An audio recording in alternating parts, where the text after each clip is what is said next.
Quero novamente agradecer a Prefeitura de Conceição de Macabu por mais um evento maravilhoso que proporcionou ao nosso grupo gospel, que às vezes não tem oportunidade de muitas exposições, né? Ter o gospel, mas Deus é fiel e nos proporcionou esse dia maravilhoso para estarmos engrandecendo o nome do Senhor. Aleluia.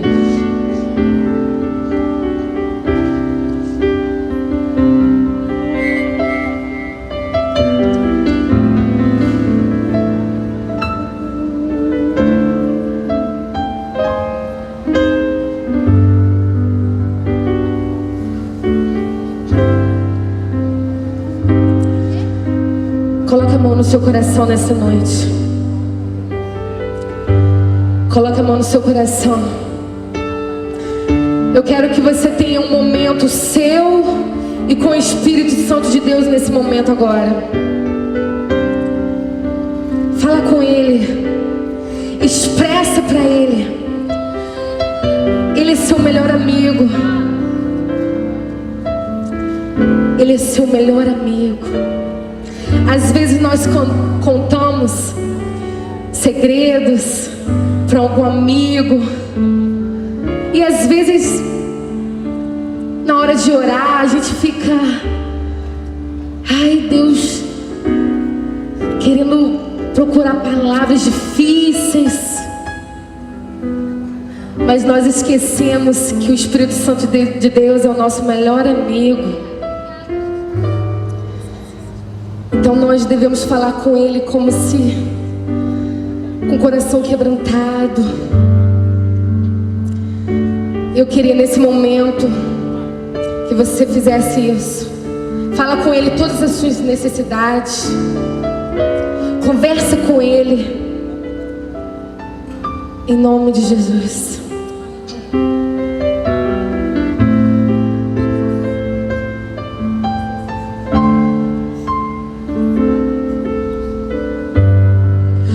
Espírito Santo,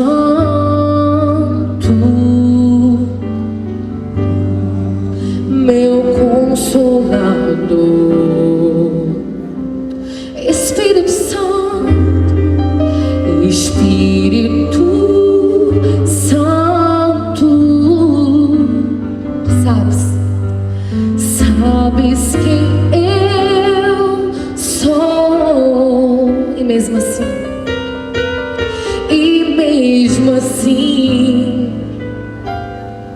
se importas comigo, e mesmo assim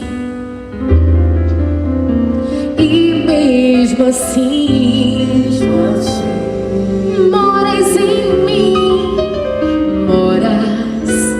moras em mim. Espírito Santo, declare.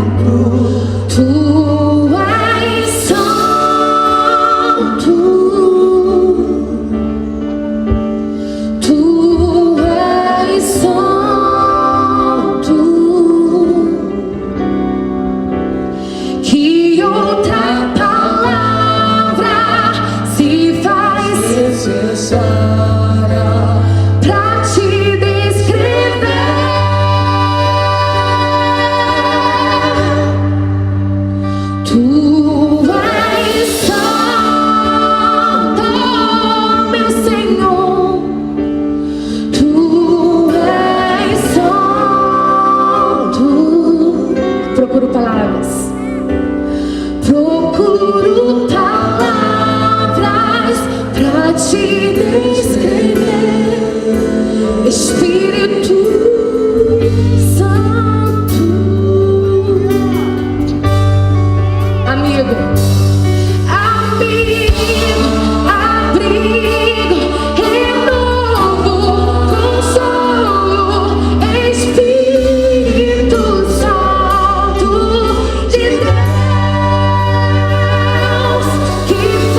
momento gostoso sentir a presença do Senhor.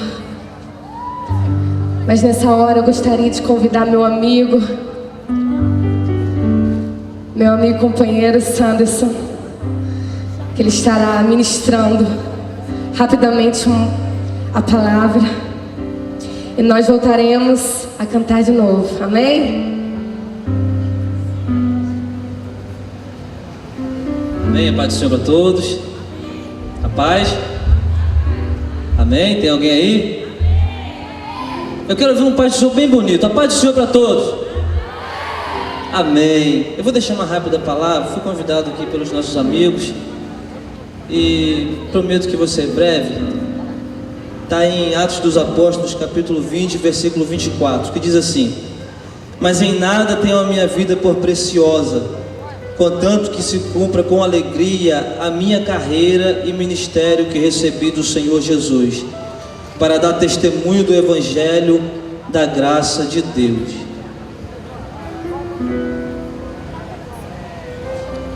O apóstolo Paulo foi chamado por Jesus em um determinado caminho. Jesus aparece a ele e diz: Saulo, Saulo, por que tu me persegues? Ele atende a voz do Senhor e ele se converte a Cristo. Sendo que o apóstolo Paulo, ele não era um homem leigo de conhecimentos, principalmente para a sua época. O apóstolo Paulo foi disciplinado por Gamaliel, um dos grandes mestres, doutores daquela época. Era inteligente. Se você pesquisar, você vai perceber que Paulo está entre as 20 mentes mais brilhantes da história, não só da história cristã, mas de toda a história. Está entre os grandes filósofos da história, os grandes homens que tiveram grandes conhecimentos, que até suas teorias chegaram até hoje e deram amplitude para muitas coisas que nós conhecemos hoje. Esse era o apóstolo Paulo, um homem de status, um homem grande diante da sua sociedade, que foi bem disciplinado e era muito inteligente. Foi chamado por Deus e ele começa a cumprir o seu ministério. Só que o ministério de Paulo foi um ministério que não batia com o que ele vivia. O apóstolo Paulo, como eu disse, era um homem inteligente, disciplinado, conhecedor de muitas coisas, tanto que ele viajou para lugares que, se ele não tivesse conhecimento, ele não teria argumento para falar. Só que quando ele foi chamado, a Bíblia diz que a seus olhos ele não conseguiu enxergar mais, até que chegou na casa de um certo homem. Esse homem orou por ele. Quando esse homem orou por ele, caíram escamas de seus olhos. E eu tenho aqui uma grande visão nesse texto, que Deus quis mudar a visão de Paulo, o seu jeito de enxergar as coisas. Porque Paulo trabalhava para Gamaliel, trabalhava para o Império Romano, para o Império Judaico, fazia do jeito que ele entendia, que ele achava que era certo, até que Jesus lhe traz uma nova visão. Quando Ananias olha por ele, cai escamas de seus olhos e Paulo começa a ver de outro jeito. Média de 7 a 14 anos, ele é disciplinado por Ananias e ele começa a pregar. Quando ele começa a pregar, é que as coisas acontecem na vida dele.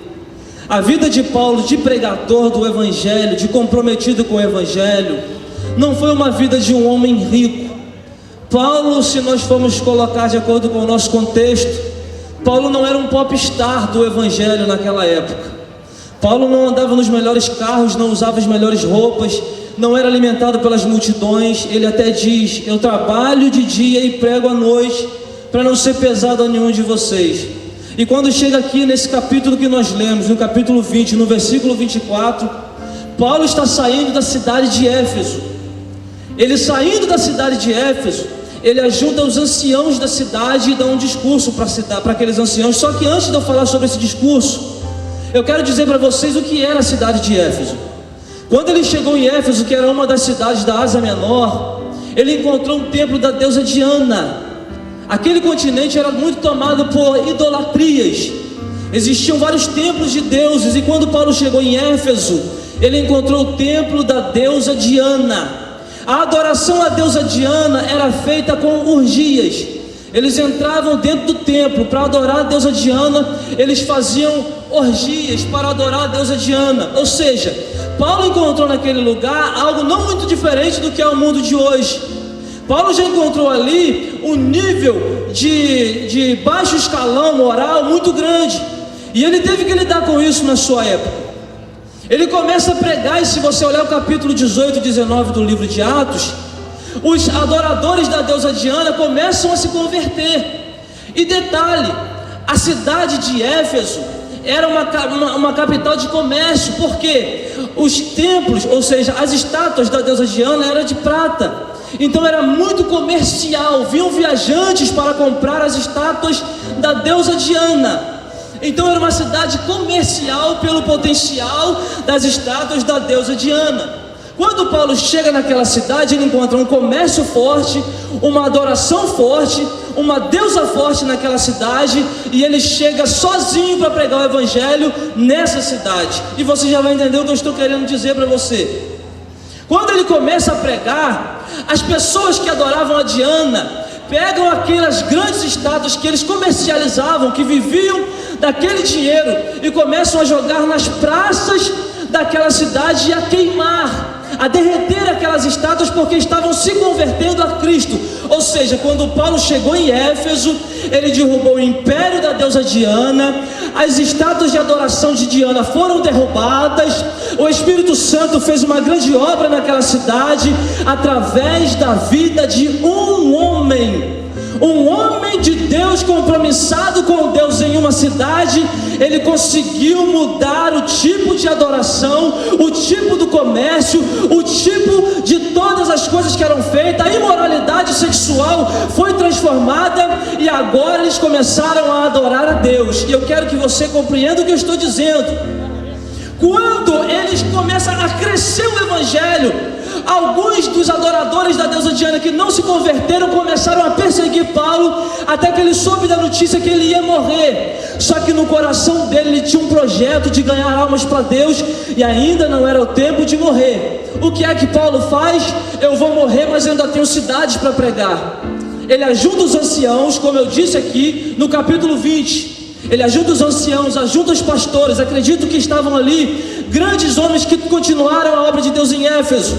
Ele ajuda os homens naquele lugar, no lugar par, no lugar escondido, e começa a fazer um discurso. Ele junta os homens e diz assim: olha, vocês sabem que o tempo inteiro que eu estive aqui em Éfeso, eu constituí essa igreja com os meus joelhos no chão e com lágrimas. Essa igreja não foi fundada de qualquer maneira. Essa igreja foi fundada com lágrimas, com orações, com súplicas, com louvores e com seriedade.